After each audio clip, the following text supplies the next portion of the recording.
Good morning, dear students. Welcome back to the Gayatri Vidya Mandir Sin Secondary School YouTube channel. हम यहाँ पे English subject के 11th class का जो grammatical portion है उसको डिस्कस कर रहे थे. And in the previous lecture we learned about simple past tense.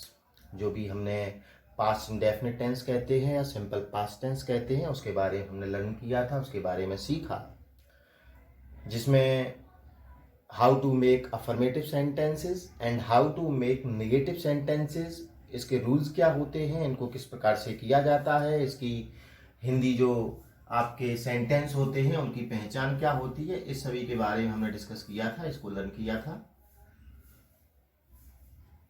आज जो है इसी टॉपिक में आपका अगला जो है इंटरोगेटिव सेंटेंसेस उसको हम लर्न करेंगे.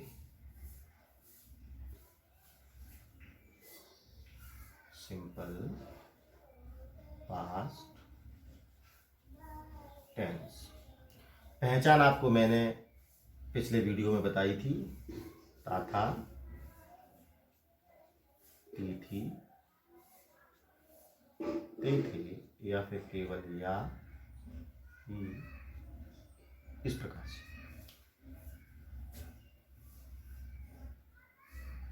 ठीक है, ये गया, गई, गए, इस प्रकार से कोई भी शब्द जब आता है तो वो भी आपका जो सेंटेंस है वो कौन सा हो जाता है, आपका सिंपल पास्ट टेंस हो जाता है. मान लो मैं कह दूं कि अफर्मेटिव का सेंटेंस है Ram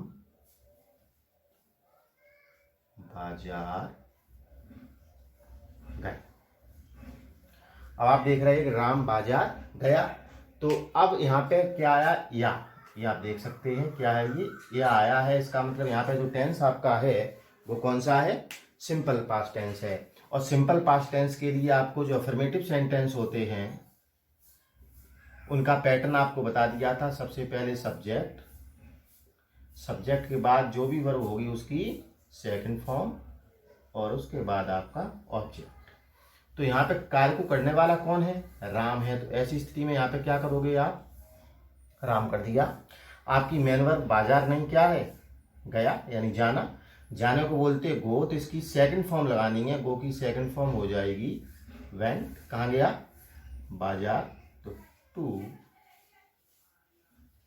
market. Ram went to market. समझ रहे हो ना. ये मतलब मैंने बताया कि इस प्रकार से ये शब्द भी आते हैं तो आपका सिंपल पास्ट टेंस हो जाता. मान लो यही सेंटेंस अगर आपका निगेटिव हो जाए, कैसा हो जाए बच्चों, निगेटिव. तो मैंने आपको बताया था कि जैसे ही आपका सेंटेंस निगेटिव होता है तो आप एक हेल्पिंग वर्ब का यूज करने लगते हैं डिड, और उसके बाद लगाते हैं नॉट. और ध्यान रखने योग्य बात यह है कि डिड जब लग जाता है तो वर्ब की फर्स्ट फॉर्म का ही प्रयोग करते हैं, सेकंड का नहीं. बच्चे बहुत गलतियां करते हैं कि डिड भी लगा देते हैं और वर्ब की सेकंड फॉर्म भी लगा देते हैं. तो इस बात को आपको ध्यान रखना है. उसके बाद आपका आ जाता है ऑब्जेक्ट. मान लो यहाँ पे मैं कह दूं कि राम बाजार नहीं गया. तो हमें देखना है कि राम बाजार नहीं गया. इसमें आपका सब्जेक्ट फिर से डूअर कौन है, डूअर. डू मीन्स करना, और डूअर यानी कार्य को करने वाला, और कार्य को करने वाला यहाँ पे कौन है, राम. अब यहाँ पे चूंकि ये कैसा हो गया है, नेगेटिव हो गया है, तो नेगेटिव हो जाने पर आप हेल्पिंग वर्ब यूज करते हैं. इसमें कौन सी, डिड का प्रयोग करते हैं, और उसके बाद नॉट, और डिड नॉट के बाद हो जाएगा जाने की जब फर्स्ट फॉर्म लगेगी, राम डिड नॉट गो कहां पे, टू मार्केट. ठीक है, इसके बारे में हमने कल जिक्र कर लिया था, इसके बारे में हमने कल सीख लिया था. तो इस प्रकार से ये वाला जो आपका सेंटेंस हुआ वो हुआ अफर्मेटिव, और ये वाला आपका जो हुआ वो निगेटिव, और इसके बारे में हमने कल सीख लिया था. मतलब इस प्रकार का कोई भी सेंटेंस जो आपको पास्ट की बात कहनी है, जो कार्य बीत गया है उसकी बात कहनी है, ठीक है ना, तो आपको कहना बहुत ही आसान है कि आप अपने लिए आई का प्रयोग करेंगे, और जो भी आपको कहना है, जो भी आपकी वर्ब है उसकी सेकंड फॉर्म का प्रयोग करेंगे. ठीक है, जैसे आपको कहना हो कि मैंने कल मैच देखा था, तो आप कह सकते हैं कि देखा था मतलब क्या हो गया, पास्ट हो गया है, सिंपल पास्ट हो गया है। तो आई देखने को सी बोलते हैं तो हो जाएगा सा, आई सा अ मैच। और ये कल को क्या बोलोगे, जो बीता हुआ कल होता है उसके लिए यस्टरडे, ये एडवर्ब होती है जो आपको मैंने कल नोट भी करवाई थी, ठीक है ना। तो ये तो हमने रिकॉल किया कल के लिए। और जैसे मान लो आपको मैं सेंटेंस यहाँ पे दे देता, पीपल हेल्प मी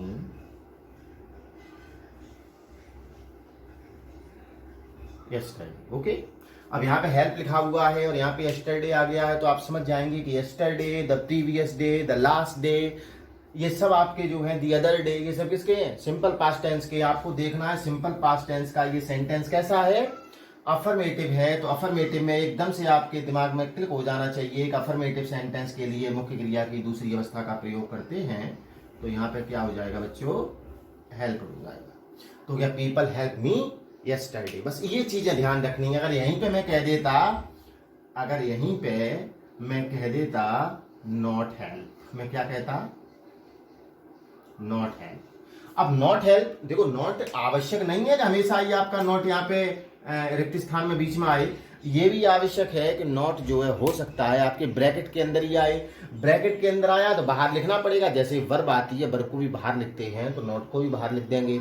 एक चीज पता चल जाएगी कि निगेटिव है, और निगेटिव है, और निगेटिव किसका है, सिंपल पास्ट टेंस का है। तो आपको पता है कि सिंपल पास्ट टेंस का निगेटिव जब होता है तो हेल्पिंग वर्ब क्या लगा देते हो बच्चों, डेट, फिर not and then main verb की फर्स्ट फॉर्म। बस ये ध्यान रखना, क्योंकि डिड जो है वो भी सेकंड फॉर्म ही है। जब डिड सेकंड हो जाती है तो आगे आने वाली जो वर्ब है वो कौन सी लग जाएगी, आपकी फर्स्ट फॉर्म लग जाएगी। तो होगा people did not help me yesterday, ठीक है, ये हो गया। अच्छा, एक चीज और ध्यान रखें, जैसे कि आता है मैंने कार्य किया था, मैंने कार्य किया था। अब यहां पे देखना है आपको कि सब्जेक्ट क्या है, सब्जेक्ट है आपका आई। और आपको ये भी देखना है कि आपका टेंस कौन सा है, टेंस है किया था या किया। ये था हटा दो, चलो ये था जो है हटा दो, केवल हो जाएगा मैंने कार्य किया। तो भी आपका टेंस कौन सा है, सिंपल पास्ट है। और मैंने आपको बताया कि सिंपल पास्ट टेंस जो होगा उसके लिए आप वर्ब की सेकंड फॉर्म तब तक लगाएंगे जब तक कि आपका सेंटेंस कैसा होगा बच्चों, अफर्मेटिव होगा। चलो इसको हम करके देखते हैं, आप भी करके बताएं। मैंने कार्य किया। अब यहां पे देखना है मुख्य क्रिया क्या है, किया, किया इन करना, और करना को क्या बोलते हैं, करने को बोलते हैं डू। लेकिन हमें क्योंकि अफर्मेटिव है तो वर्ब की कौन सी अवस्था लगनी है, सेकंड फॉर्म। तो यहां पे हो जाएगा ये डिड, आई डिड, क्या किया, आई डिड दी वर्क। अब यहां पे आप कहोगे कि नॉट नहीं आया था सर, डिड आ गया। तो यहां पे मैं आपको बताना चाहूंगा कि ये डिड जो है ये हेल्पिंग वर्ब के रूप में नहीं बल्कि मुख्य क्रिया के रूप में आया है, क्योंकि सेंटेंस में करना या किया जो है वो मेन वर्ब है, और वाक्य का जो पैटर्न है, जो फॉर्मेट है वो अफर्मेटिव है। और अफर्मेटिव के लिए मुख्य क्रिया की कौन सी अवस्था लगती है, सेकंड, यानी इसकी first form do, second did, और थर्ड होती है डन। ये चीज भी ध्यान रखनी है, ठीक है। वैसे तुम्हें कभी कोई बात कहनी हो कि ये काम किसने किया, ठीक है, तो आप कह दो आई डिड इट, ये काम मैंने किया है। तो इस प्रकार से ये सेंटेंस जो है आपका हो जाएगा। तो ये तो आपकी बात हो गई जो सेंटेंस हमने कल पढ़े थे, कल सीखे थे। और आज हम जिक्र करेंगे जो आपके इंटेरोगेटिव सेंटेंसेस होते हैं उनका पैटर्न किस प्रकार से होता है। हालांकि वो सभी आपको अच्छी तरह से आते हैं, लेकिन फिर भी मेरा कर्तव्य है कि एक बार पुनः आपको उसको रिकॉल करा दूं, आपको ध्यान लगा दूं कि किस प्रकार से उनको किया जाता है। ये तो बात हो गई आपकी affirmative sentences and negative sentences जो कि आपने कल सीख लिए।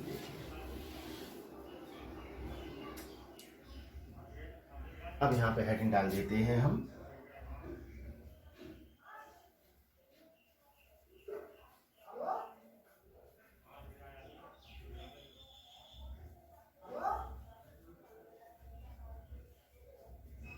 Interrogative sentences,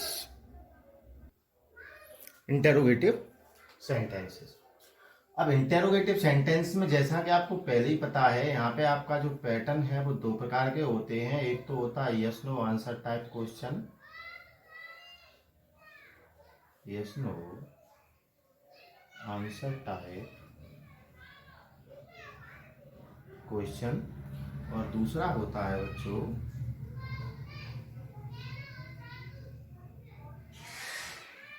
WH word type question. ठीक है, WH वर्ड टाइप क्वेश्चन दो होते, एक तो होता है आपका yes no answer type question और एक होता,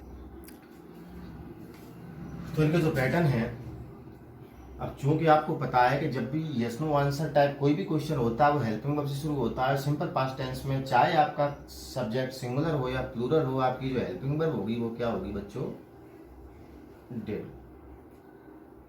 उसके बाद क्या लगाओगे आप, सब्जेक्ट, और आपको बता दिया था कि जब भी आपकी हेल्पिंग वर्ब डिड लगती है तो वर्ब की कौन सी अवस्था लगती है, फर्स्ट फॉर्म, और उसके बाद हो जाएगा ऑब्जेक्ट, और ये होगा आपका क्वेश्चन मार्क। अब यहीं पे आपका अगर WH वर्ड टाइप क्वेश्चन है तो सबसे पहले क्या करोगे आप, सबसे पहले उसी WH वर्ड को लिखोगे, उसके बाद आप हेल्पिंग वर्ब डिड को लिखोगे, उसके बाद आएगा सब्जेक्ट, उसके बाद वर्ब की कौन सी फॉर्म, फर्स्ट फॉर्म, और ये रहा आपका ऑब्जेक्ट और ये क्वेश्चन मार्क। ठीक है, इस प्रकार से आपका ये पैटर्न उठता है, did, subject, verb, first form, object. यहाँ पे WH वर्ड पहले आ गया है, बस यही आपने पहले लगा दिया, फिर तो यही देखो डिड यहाँ भी आया, सब्जेक्ट, वर्ब, ऑब्जेक्ट, क्रम यही रहेगा, इसके आगे आप जो WH वर्ड का प्रयोग कर देते। अगर हिंदी में सेंटेंस होता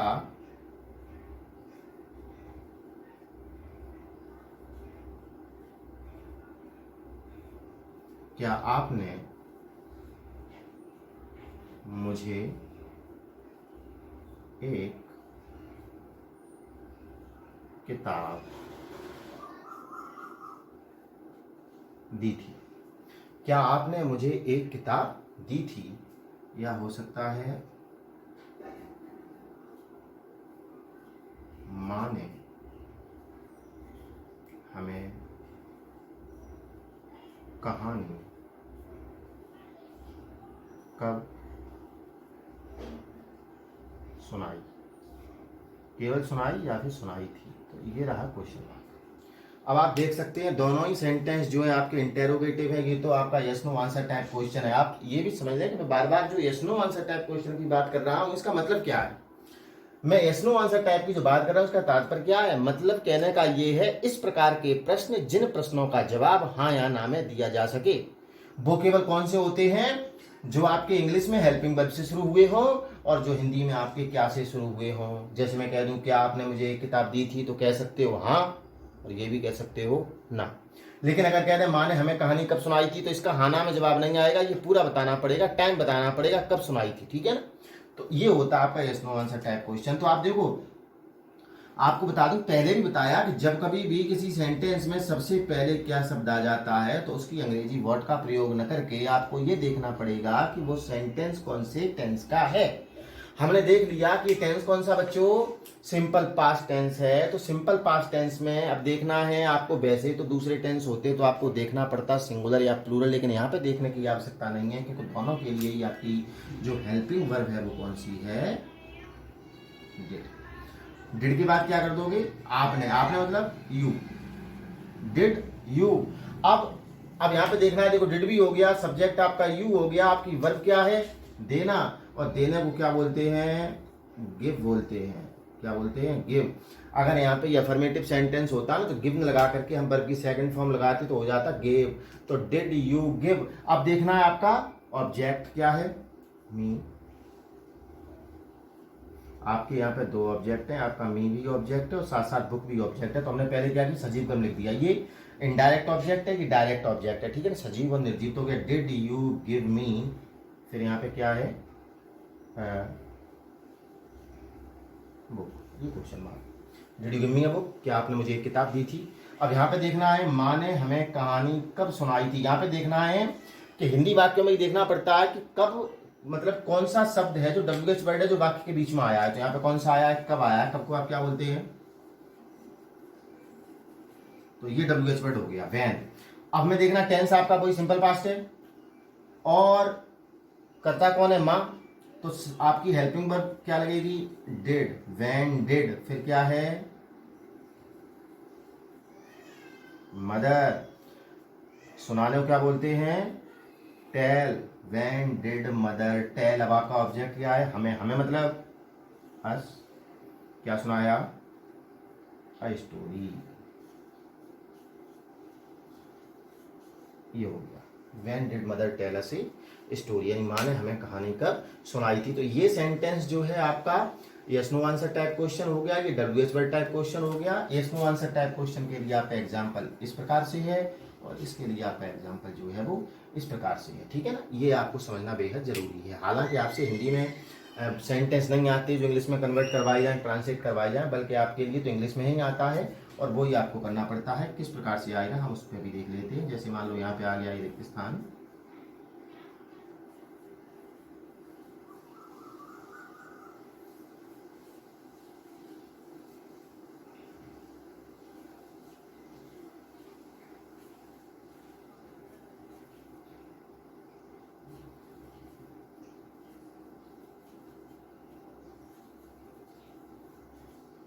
इस प्रकार से, ठीक है। अब या फिर ऐसे भी आ सकता है,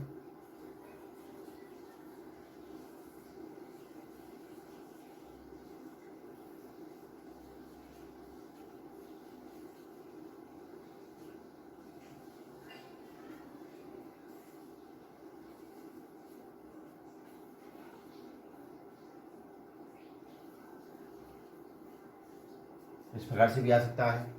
तो हमें सबसे पहले ये देखना है कि दोनों सेंटेंस जो आपके सामने है उस सेंटेंस में एडवर्ब कौन सी है। यहाँ पे लिखा है दी अदर डे, यहाँ पे लिखा है दी लास्ट डे, ठीक है। दी अदर डे और दी लास्ट डे दोनों ही एडवर्ब जो है आपकी सिंपल पास्ट टेंस की हैं। मैंने आपको बताया कि रिक्त स्थान जब सबसे पहले आ गया तो उसमें केवल क्या लिख सकते हो आप, हेल्पिंग वर्ब लगा सकते हो। तो सिंपल पास्ट में हेल्पिंग वर्ब चाहे एक वचन हो या बहुवचन क्या लगाते हैं आप, डिड। दूसरी में क्या लगाएंगे, मेन वर्ब, और डिड जब लग जाता है तो वर्ब की कौन सी अवस्था लगती है बच्चों, सी, फर्स्ट फॉर्म। यहाँ WH वर्ड है और WH वर्ड के बाद भी हमेशा ध्यान रखना बच्चों, केवल हेल्पिंग वर्ब ही आती है। हेल्पिंग वर्ब फिर से लास्ट डे के अनुसार आएगी, तो हेल्पिंग वर्ब आपकी पास्ट सिंपल के अनुसार क्या आएगी, डिड। तो क्या वाई डिड यू। अब यहाँ पे देखना पहले नॉट है तो नॉट लिख दो और कॉल है तो फिर उसके बाद कॉल लिख दो, क्योंकि वर्ब की फर्स्ट फॉर्म का ही प्रयोग होगा। और क्यों होगा, क्योंकि वाक्य जो है वो आपका कैसा है, इंटेरोगेटिव है, क्योंकि वहाँ पे हेल्पिंग वर्ब जो है वो लगी हुई है, इसलिए आप वहाँ पे वर्ब की फर्स्ट फॉर्म का प्रयोग करते हैं। तो ये जो आपके सबसे पहले अफर्मेटिव सेंटेंस, उसके बाद नेगेटिव सेंटेंस, उसके बाद इंटेरोगेटिव सेंटेंस, तीनों ये फॉर्मेट हो गए। मैं चाहूँगा कि आप सबसे पहले इसका एक स्क्रीनशॉट ले लें और इसका एक कंडीशन और है वो भी आपको मैं समझा देता हूँ, ठीक है। इसका स्क्रीनशॉट ले लें।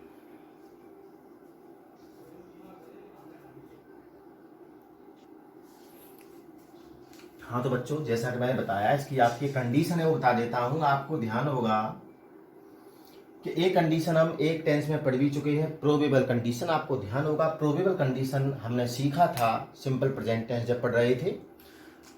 तो यहाँ पे हम प्रोबेबल तो पढ़ चुके हैं, यहाँ पे हम करेंगे इम्प्रोबेबल।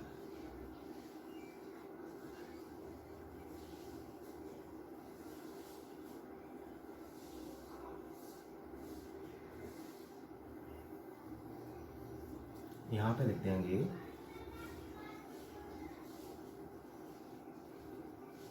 असंभाव्य शब्द। अब एक चीज तो पहले ये समझ लो कि what is the difference between probable and improbable condition. कि एक संभाव्य शर्त मैंने आपको बताया, एक असंभाव्य शर्त मैं आपको बताने जा रहा हूं। तो संभाव्य शर्त तो मैंने उस दिन आपको बताया भी था।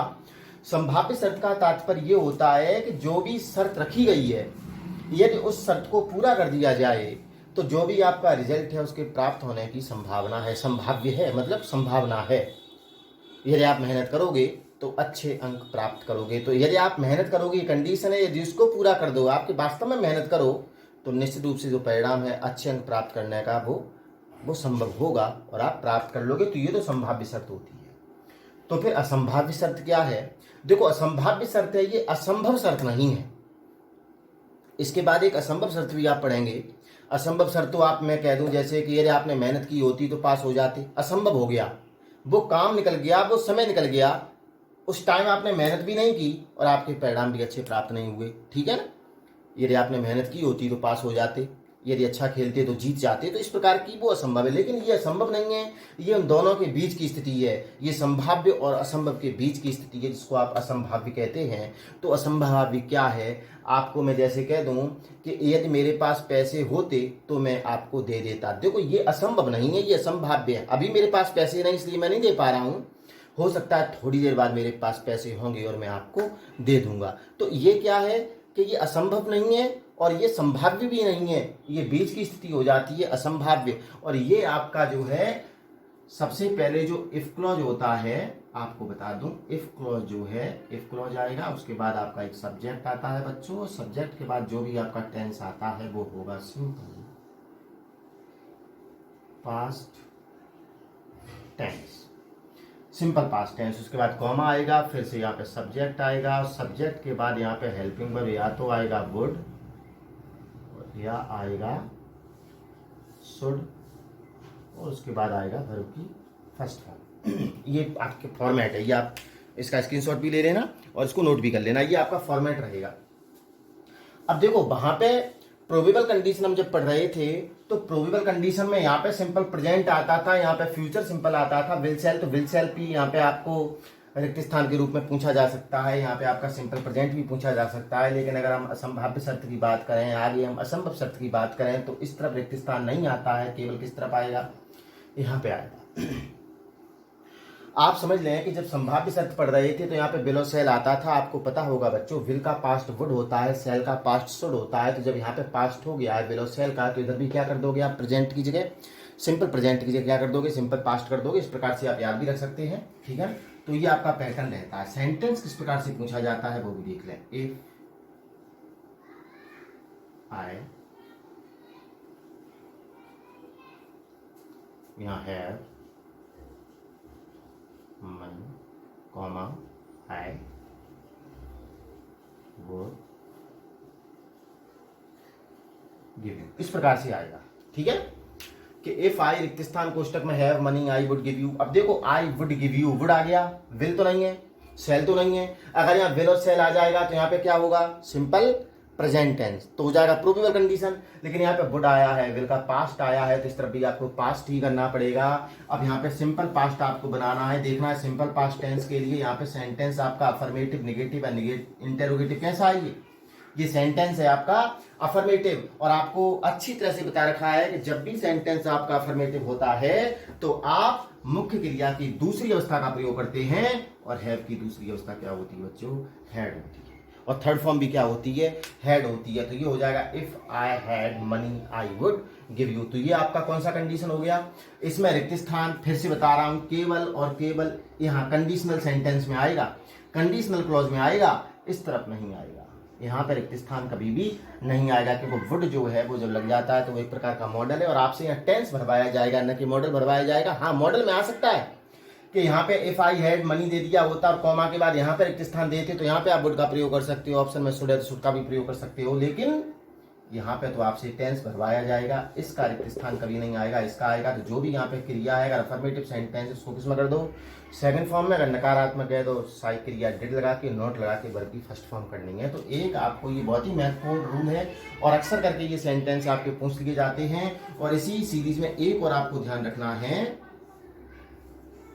जब कोई वाक्य एज सून एज से जुड़ा हो तो दोनों उपवाक्य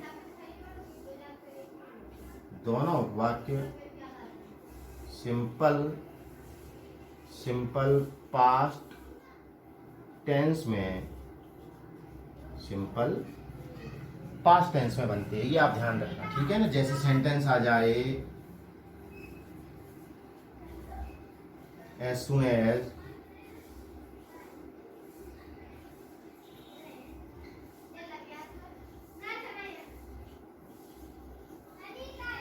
इस प्रकार से, ठीक है ना।